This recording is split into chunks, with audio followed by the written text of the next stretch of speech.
presented by RK Music.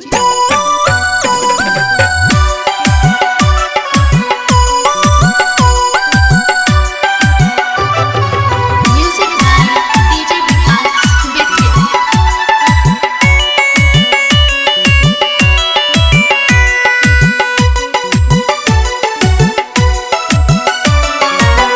तोहसे नजरिया मिला के जा सोचहूँ बहुत पछताइले।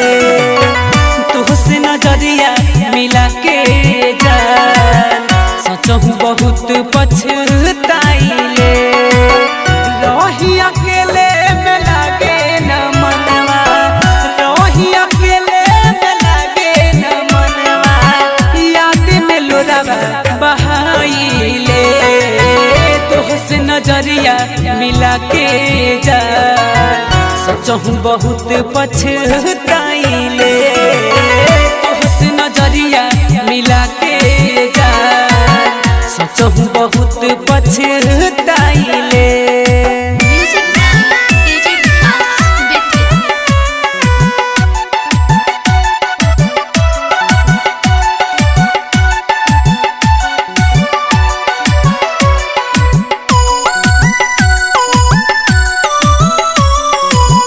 भैनी उदास पास कुछौ न बाचल, सकरी लुटाइनी तोहे पाके। हमके उम्मीद हरदम देत रहल, जियबू न कब दूर जाके। हाँ, जियबू न कब दूर जाके।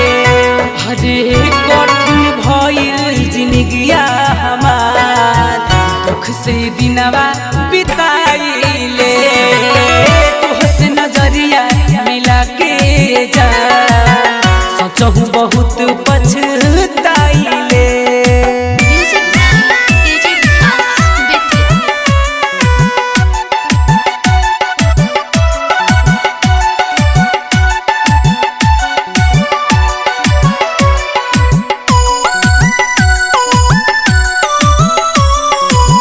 कैलू कदर नहीं हमारा हो प्यार के, छोड़ दी हलू माज धार में।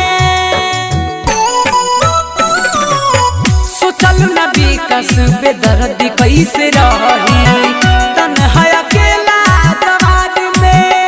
हाँ, तन्हा अकेला जवार में।